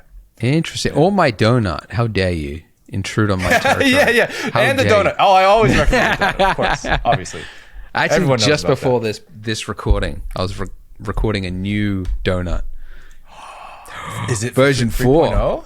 No, it's for 3.4.1 or something like that. It's yeah. There's no real reason to do it other than I wasn't really happy with the previous one. So I'm like, I could just make it better. So just redoing the whole shebang, and just like now I'm in it. I'm like, oh God, I forgot how much work this is. This is a lot of work. Yeah, it is a lot of work. I mean, the course was also a lot of work. Like I just remember making it and I was like, man, there's like, I think it's like 40 videos, I think, in that course. Damn. It's like, man, that's a lot of stuff I got to do. That's crazy. Yeah. But I have thought about making another one because a lot of people have been asking me about a couple other things. One thing that we're kind of interested in is a choreography course. So that's actually specifically for fight animations because a lot of people ask us about that. So maybe people are interested, they can voice that opinion to me directly. Yeah, very nice. Okay, so going back to the revenue. So you've got the course. Yes. Do you make money from the Goo Engine? We haven't talked about that, but is that free or? Yeah. So that's a good question. So the Goo Engine is open source, so it's not like a paid product. You can technically build it yourself. It's on GitHub, but we do have a Patreon where we offer the build for convenience, and we also have people supporting us just because they want to, where they can support further development. Because the biggest thing for Goo Engine is that like we actively update it with Blender native. So not a lot of forks do that. So a lot of forks will just sort of like fork off and they'll be like, okay, now we're going to just be our own version of Blender and we'll never update. Yeah, right. Because it's a lot of work to actually get the new compatibilities. Because like Blender, the Blender team, the development team will change a lot of things like in the fundamentals of how like Blender's like calculations work or something that might break stuff. And like you'll have to like go back and like fix things in order to update it. And it's like, it's a bit of a pain, but we do it because we use it for production. And I think that's the biggest thing that like we offer, which is that like Goo Engine will be up to date because it's something that we use every day. And so we actually take the time to actually update it. Yeah, because I was going to say like every time I hear of a fork, I'm like, I don't want to use a version of Blender that's like 5 years old because it hasn't been updated, Yeah. Okay. It's been really nice because like we recently just updated to 3.4.1 for Goo Engine. So that's available now. And that has so many cool features from 3.4.1 that like we've been excited about just from native Blender. And then we also got to update a couple of features ourselves. So we got to like push a couple updates that were pretty big with like light groups and stuff that they're like node based now. So we get a lot of cool like huge features released at the same time. So it also gives us a chance to update our own stuff in the builds. That's cool. Simultaneously. Yeah. Right. Okay. Yeah. So that's Patreon like, where people can get the build version. Got it. Exactly. It's just Patreon. So we release those whenever we have them. And what is Goo Studio? Or Goo Engine. Sorry. What is Goo Engine? Goo Engine is basically just a fork of Blender at the end of the day, but it's something that's actively maintained. So like, but what does it do? Oh yeah. Good question. It's focused specifically on anime style rendering. So a lot of the big changes in Goo Engine are in the shader editor. We have 4 custom nodes Probably more coming later. But we have 4 major custom nodes that are like game changers for how anime calculations work. Okay. One of them is like the shader info node, and that makes toon shaders like super clean, and you can separate them out into like different passes and everything, like shadow pass and like the light pass and self shadow pass. Like there's a whole bunch of things you can do with that where you can actually control your characters better. And this is necessary for like basically like erasing the 3D-ness of like geometry to make it look more 2D. And so that's like what we're trying to develop basically. All So these can you, traits that, I don't know much about it, but I always imagined that like you've got like a character's arm, but then like the fold in the clothing, just for whatever reason, just looks off. Looks like a completely different shape because of the light. So you can adjust the shadow, let's say, for like that one specific thing. Yeah, you totally that's could. what you need. Yeah. And it's also something, so one thing that's very interesting about that, and it's probably something related to the phenomenon that you're talking about, is like self shadows are a big thing in 3D that we have like just like beaten out of Blender, like with Goo Engine. Oh yeah, we hate it. We hate self shadows. So self shadows basically is like, especially on the face and stuff, like but like on other things too. It's like when you cast a shadow on itself, it looks realistic, and that's good. But in 2D, it's actually very common to just omit those. Like you just like don't draw them, because it's like we only care about the shadows casted from other objects. We already know in our brain, we already know what shape this thing is, so we don't need more shadows from this shape. We need more shadows from the other shape. So it's like an example of that is like for the nose, you actually do have a shadow there in anime, but that's never actually a real shadow. It's just drawn on there as like a shape to imply the nose. But if in 3D, you can't get that. So if you actually had the nose cast a shadow, you would get this like gross, like, I don't even know, like it would just be like this weird thing. Yeah. Because it would be physically accurate, but it would not, you wouldn't have any control over it. So then it just like breaks things. And it betrays the 3D geometry and all these other things. And so what you want to do is you want to get rid of that. So you take out the self shadows and you only have cast shadows. And that's not possible in Blender. The only way to do that is for like what we did basically is we went into the EV engine, the code, and like purposefully separate, like took that, dissected it, and like put them out into different passes so that self shadows are separate, and we can omit them if we want to.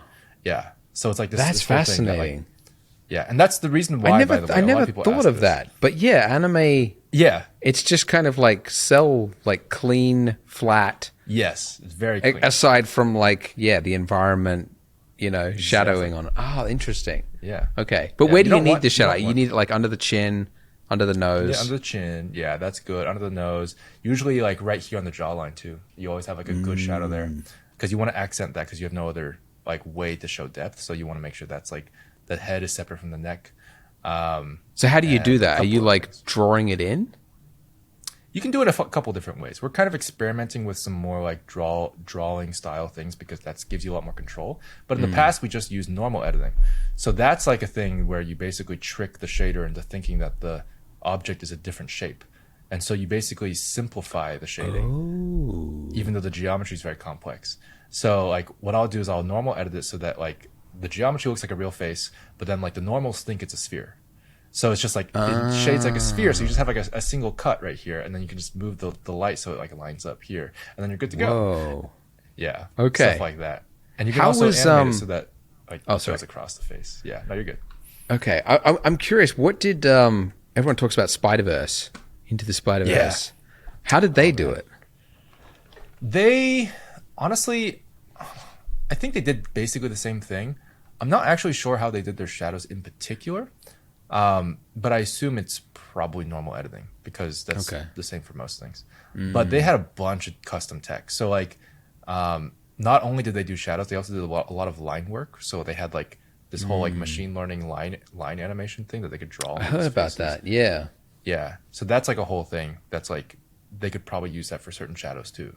Like if you like turn this way, a shadow appears. Is custom line work, is that very expensive? Like in terms of manual labor? If you wanted to do it frame by frame, yes. If you wanted to do their way, you would just need a tool that like interpolates properly for it to look good. Okay. So it's like if you were to do it just like the budget way of just like parenting like a curve on the face, you could do it, but it'll look like you just painted something on the guy's face, because like it doesn't move like a 2D artist would draw it. It would move like a 3D artist would draw it. Could you? So you could do it with grease pencil, but you just have to draw it. Oh yeah, manually. yeah. Have you done that? Yeah, you would. We've experimented with it, but we don't really have the bandwidth to like do that per frame. So like we reserve it for like very specific expressions, like if we do it. But we do have some experiments coming up for some like future projects where we do that. And we're going to be experimenting with like custom shadows and stuff for that too. So more detail in the facial expressions is something we're working on right now, which is pretty exciting. Interesting. Yeah. Okay. Do you know, this is just a complete random question that popped in my head. Who did the animation for, you know, Kill Bill? The animation that just appeared midway through Volume 1, I think it is. Was there an animation in Volume 1? I've watched Kill Bill anime. I have to see this. It's O-Ren Ishii story. Yeah, so it was Volume 1. And it's sort of like the introduction to, oh God, what's her name? The Asian girl who used to be in everything. Go-Go. No, not Go-Go. No. She's the younger one. The I'm thinking of you know what? You know the one. Lucy Liu. Lucy Liu. Thank you. Yes. Yeah. The introduction to her character, so you learn when she was like a little girl. I do remember that now. And they had like her. It was like straight after you like, I don't know. Someone got like. Anyway, you get introduced to her, and then you see her like growing up as a kid.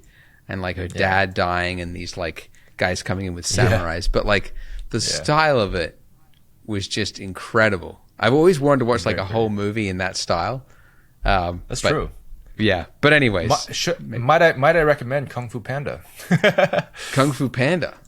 Have you seen Kung Fu Panda? Honest question. Oh, yes. Yeah. It is. The trilogy it's a fantastic piece of art, to be honest. It is. It is definitely underrated. You think it's a kid's movie. But like, especially like, I think it's the third one. Like, I was like tearing up. It was like, damn, this is pretty deep. yeah, I really enjoyed them actually. And like, they had some sequences in there that were like 2D, very 2D inspired, especially like the flashbacks and stuff. Yeah. Okay. It kind of reminds me of that. If memory serves, like I think the one you're talking about in Kill Bill is more grungy, so like there's like a bit of a difference there. But I think like the visual style, like the techniques they used were probably kind of similar, because I think they actually had some 2D animators basically work on those sequences in Kung Fu Panda, and they would try to replicate that with like some other tools, but they would ultimately just use 2D animation as a base, and like it looked gorgeous because interesting. I'll have to rewatch it. I can't remember the 2D sequences, but I love the fight action sequences in that, especially that's so good. I remember it was just the first one. It was like kind of new for its time, but that sequence where is it Tai Long? I can't remember the tiger. Tai Long, and he escapes from the prison, and it's in this like vertical castle structure thing, and he like jumping off the walls, and then he like does like bowling pin into all these guards, and the camera is kind of like flying around in these like that was insane. That was so really cool. Yeah, it was so good. Yeah. What inspires you? What are your inspirations today? Ah, man. I mean, Monty's a big inspiration for sure. I mean, he started me onto the path of animation, so that's like big plus. Where can people find his stuff? You know, I don't even know anymore, because he actually got big on game trailers, which was like before YouTube. Okay. But I believe he does have a YouTube channel. If not, you can always Google just Montium, O-U-M. O-U-M. Yeah, just found it. Okay. And he has a couple videos out that he got big on. The one that I saw first was Haloid. So it's Haloid. Oh yeah, I've just found it. Yep. From 14 years ago. Damn. Oh god, yeah. That's a Metroid Haloid mix-up fan art. So it's Samus versus Master Chief. Wow. Yeah. Okay. And it's a really, really good fight scene. That's just like you can't even believe one guy made it. It's kind of cool. And you also said Ruby, RWBY. Yes, RWBY. So he directed that. He started that show. Yeah, he was the creator of that show at Rooster Teeth. So he worked at Rooster Teeth for a few years, and then eventually he started his own IP at the studio. Wow. And that became RWBY, Ruby. That's crazy. Okay. Which stands for technically red, white, black, yellow. There you go. Okay, nice. Yeah. So yeah, it's definitely him, and he's probably the biggest like 3D animator inspiration. And then I have a bunch of like anime animators. Like Yutaka Nakamura is probably my biggest anime inspiration. He's a Japanese freelance animator who's like a legend in the industry. Okay. Like if you look at like all the like big fight scenes that have been happening like in the past few years in anime, and you just like look at like the craziest, most like dynamic cut, and you're like, that's so good, and you just look up the animator, it's probably him. Like it's just it's always him. Like in like all the anime, it's just like that's him, because he's a freelancer, so like he works on all these projects, and you just kind of see. How do you like, spell his name? Sorry. Incredible. Yeah, so it's NAKAMURA.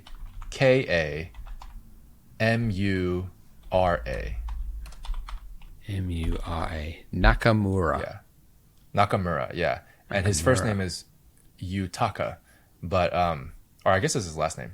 I don't know. Whatever. I forget because it's like Japanese keeps flipping it. But like, oh, it's pulled up a Yutaka chess Nakamura. Player. Nakamura. Yeah, Nakamura is a pretty common name. So Yutaka would be the other thing. Hopefully that brings it up. But YUTAKA. TAKA. Yutaka Nakamura. Ooh, okay. All right. Yeah. Animator Showcase. Yutaka Nakamura. Okay. All right. Yeah, and what is it that inspires you from his work? The energy. So Japanese anime is very energy focused. They have like, just generally speaking, like the animators and like the animation principles are different than the West, and they focus all on just like visual energy. They can like get you to tense up just by looking at a couple of frames, and like you like relax because they can make you relax. And like that's something I feel really strongly about when it comes to like directing and animation. And like they understand like the flow of lines and like the flow of characters, like how they should go around to like give the most like anticipation and the most payoff on like everything. And Nakamura takes that to like the next level, because he can not only do that, but he can also draw backgrounds really well. I think that's one of his like most sort of like telling pieces, is like he's one of the few animators that's not afraid of camera changes. And like typically 2D animation, it's really difficult to like rotate the camera like in any way, or even move the camera, because you just pan it and that's it. Like panning because you want to draw the background once and that's all you want to do. But like he just sort of like does whatever the hell he wants. So he's just like, I'm just gonna animate it so that like the camera's going around like 360, like doing whatever, and like I'll just draw the background every frame. And like he does that, and it gives this crazy dynamic shot that you don't see in anime because no one's really willing to do that kind of work. And he can just do it, and he does that, and then he combines that with all the amazing choreo and energy, like visual expression that he's already really good at, and he gets something that's just incredible. Wow, that's great. Yeah, I'm just watching it. It's I see what you mean. Yep. Yeah. Really cool. It's I mean, you could just watch that all day. It's an incredibly satisfying like compilation. Yeah, that's crazy. Okay. Yeah, so he's a big inspiration as well. Yeah. Yeah, I mean, other than that, there's going to be a ton of animators as well. I think Weilin Zhang is actually another one that I would just give a special mention to. He's actually a web gen animator, which basically just means he's like, you know, the younger crowd where they grew up with the internet and like drawing digitally instead of traditionally. Weilin Zhang is he's Chinese, and he actually has worked on a couple anime recently. And he's really good at choreography, specifically.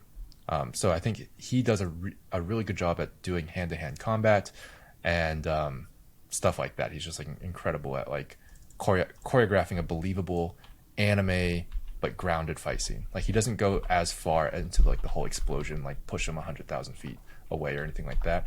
More of like the grounded, like this could be two people actually fighting, but like two masters, you know, not just right. Yeah, so it's good. Okay. It's a balance of both. I like a lot of different kinds of artists, but yeah. Oh, and then I guess I should give a third one, because I actually do have one special mention. Hjalti. Oh, from the Blender Institute. From the Blender Institute. He is probably my favorite animator when it comes to acting animation. I think his acting is very good. I've always loved like the nuance of like his sort of like acting choices. Like his character animation is really believable and like feels alive in like this way that like he just sort of shows emotion through like, you know, very minimal like brow movements and like, you know, eyeball movements and stuff, and kind of feel what they're thinking. And I think that's something that like I respect a lot. I really like his style of animation. It's really, really good. That's so different to the one you just mentioned. Exactly, yeah. Or like the fight scenes where it's just like all maximalist. And so you're saying Hjalti is like a neutral, like nuanced performance. Yeah. He's the other side of the spectrum where it's just like total like control over like every detail. That's just the kind of guy he is. And I have a lot of respect for that. And like for me, like when it comes to acting stuff, I'm like, I wish I could do that. Like I just don't have the patience for it. right. But like he's really, really good. Like that would be like, oh man, it'd be incredible. He's incredible. Yeah. That's great. Yeah. Okay. All right. Well, I'll put these links in the show notes for people. Yes. And we've sort of come to the end here. Where can people find you besides your YouTube channel, Dillon Goo? Where else should they look for you? Good question. I actually just started posting on a second channel called Professor Goo, where I start doing like, I'm doing like, you know, casual tutorials and like behind the scenes videos and stuff there. Okay. So for the more technical crowd, like especially like the people who want to learn how to use Goo Engine or like other Blender things and the stuff that I do, that's a pretty good, you know, place to find me. I post on there more often than my main channel because that doesn't take as long. Far less time. That's for sure. Yep. So there's that. I also stream a little bit on Twitch. Same name, twitch.tv/Dylan Goo. Okay. And then Discord. Yeah, I have a Discord as well. So very nice. Okay. Yeah, I'm pretty active on Discord. So like if you guys have any questions, like you can go to the public Discord, discord.gg/Dylan Goo. There's a lot of other Blender users there too who like to talk about animation and stuff. Got it. And I'm just final question because I did want to get this. I'm really curious about the numbers. So because you've got a lot of different revenue sources. You got the ad. Yes. You've got Patreon. You've got courses. You've got merch.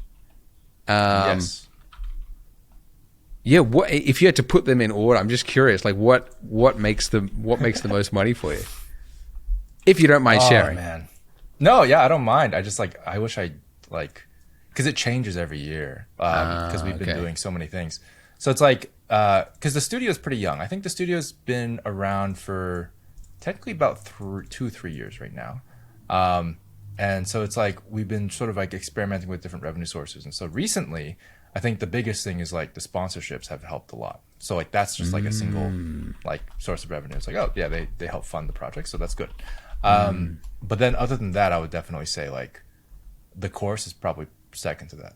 The course is pretty high up there, and then probably digital merch after that. So like we have the add-ons that we've been offering for so we have Mesh Trails. That's like a VFX add-on that we made a while back, which we use all the time. It's really, really useful, but there wasn't a solution for it, so we made one, and so we've been selling that as well because I think it's a game changer. For us. DillonGoo.com/products/mesh-trails. Mesh Trails.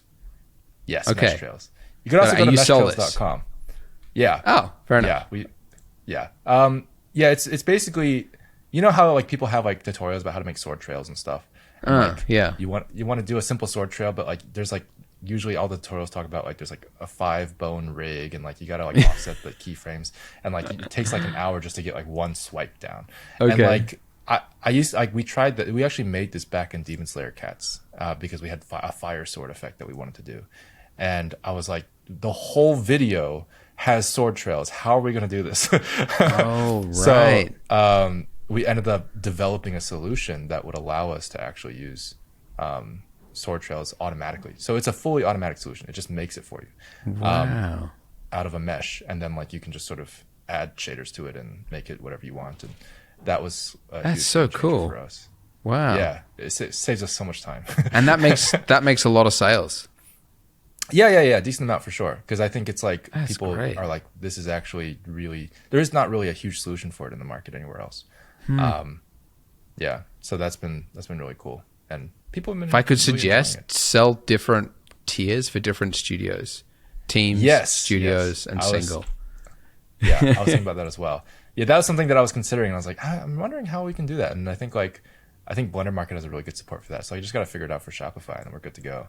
Yeah. So yeah, that's a good idea. I like it. That's very cool. Okay. Cool. Anyways, yeah, I'm just very curious about the numbers, the different ways you can make it. So sponsorships, then the course, then the add-ons, Patreon, and then ad revenue. Yes, ad revenue is on the very bottom, like very. Wow. Bottom. Yeah, ad That's revenue. so like, crazy. Okay, the amount of I'll just views tell you you some get. numbers. Yeah, like some numbers are like, I think if I get like 1 million views on a video in a month, like that's pretty good. Yeah. I'll get like 1 to 2K. That's it. Holy shit. That's it. It's very little. Very Whoa. little. So it really is like, view duration, not count, isn't it? It's watch time for sure. Wow. Yeah, watch time for sure. Because I get way more than that for the same amount of views. Oh yeah, absolutely. I've had like longer videos that like didn't do as well, but paid me the same or more than like a million view video. Yeah. That's just how it is. And like, it's interesting because like for me, it's a struggle, right? Because it's like, oh, like I could make like story time animations. Like those are easier, like technically. I can talk, because I did a Q&A video that I actually really enjoyed making, where like I got to just like talk to my fans and like answer some questions and make some animated jokes and stuff. And that was a lot of fun. A lot easier to do. And it was like an 8-minute video, right? And it took me like, maybe like a month, less than a month, like a couple weeks. And like, I was like, man, this is great. People really like it. And it pays a lot more. And it didn't do as well, but it still paid pretty well. Like, and I was like, I could do this more, but then I wouldn't have time to do what I want to do, which is to make these animations. So I just like, it's always been like a struggle for me where I'm just like, yeah, like I have to do what like I want, which is ultimately like this big goal of like making an original IP and just making sure every step of the way is like, that's what I got to do. So damn. Yeah. Well, dude, good luck. I'm rooting for you. Thank you. Appreciate it. You're living the dream and you're realizing how hard it is. Exactly. exactly. Every step of the way, it's like, hey, this is actually pretty hard. That's that's right. Yeah. I think like, man, like this is something that I like to just mention, because a lot of people talk about like, this is related to the first question basically you asked me. It's like, what advice do I give to people who want to be like, who want to make their own studio or make their own like YouTube channel and make their own animations as a job? And like, my biggest thing is like, you have to remember this is very difficult. Like, I know that it's very tempting to like, be like, oh yeah, it's just, I'm going to work at it and it's going to succeed. And it's like, you have to take a very cautious approach to it, because it's like, there's a lot of things that there's no rule book to it. So it's like, you have to understand, how do you actually know if you're going the right direction? Like, how do you recalibrate? How do you like, improve yourself and spend your time wisely? So you like, because you only have a certain number of hours in a day. Yeah. So it's like, I do just like to remind people, like, it is really hard. Just keep that in mind. I don't want to discourage anybody, because I think it's a very, very good gig. Like, I love doing this, right? But like, it's very important to just keep that in mind. Like, I don't like to be too like too inspirational, motivational, where it's like, yeah, just like, like tomorrow you'll be great, and like you just got to work hard at it. And like, I think it's very important to keep a very like realistic mindset of like, yes, you should absolutely do it if you love it, because this is definitely going to be a great place to be if you love doing it. But just know that it's difficult, and it is going to be like a long journey, most likely. But then at the same time, it's like if you knew how hard it was, you could potentially put yourself off it. In which case, you wouldn't want to do that. You wouldn't want to reach through the time portal and find old Dylan and say, "Don't do it," because it's so hard. No, so it's like you do find fulfillment, but at the same time, it's like, just set up your expectation that like probably most of what you enjoy doing, you might not even get to do it often. I mean, that's what I find in my business. Like, probably more than half is stuff that I don't want to do, but it's required for what the business is. And you just have to be prepared for that. Yeah. That's especially true. Like, just like generally, like when creatives get into executive positions, you have to do that. It's like understanding like the finances and the business side of things. Like, that's a whole thing with artists that they're not prepared for usually. Yeah, just be prepared for it. I think it's like if you like basically it's like I don't want to discourage anybody, but for anybody who hasn't thought about that yet, they should, because that will affect their decision. Like it's better to just like think about like, oh, like am I prepared to focus on the finances? Like am I mentally like am I going to be okay with that? Like for example, like how much of that time is going to, and like if you're okay with that and like that's still worth it for you, do it, right? Yeah, absolutely. yeah. For me it is like absolutely. And I knew that from the beginning. I was like, yeah, it's going to be worth it because like this is what I want to do. But like some people just haven't thought about it and they make that decision. I think it's important to think about it first. So yeah. That's good advice, man. Yeah, stay realistic, but have fun along the way. Absolutely. Yeah. Remember why you started too. That's another thing. Yeah, definitely. Yeah. And hopefully I will get there. We're doing good. I'm really excited actually. This is just a small thing, but like our studio this year is working on some pretty exciting things. Okay. And like when it comes to original IP stuff, like it's actually I don't want to say too much, but like the time has come, I should say, where things are starting to come together, and like all the things we've been working on over the past few years are like they're coming into a project that you guys may or may not see this year. We'll see. But yeah, look forward to that. Okay, exciting stuff. This is your IP. Yes, it's my IP. Yeah. Awesome. Great. Well, let's leave it there on a cliffhanger. We look forward to seeing that. All right. Thanks, Dylan. Yeah, sounds good. Thanks a lot, Andrew. Thanks for having me. Yeah, of course. It was great.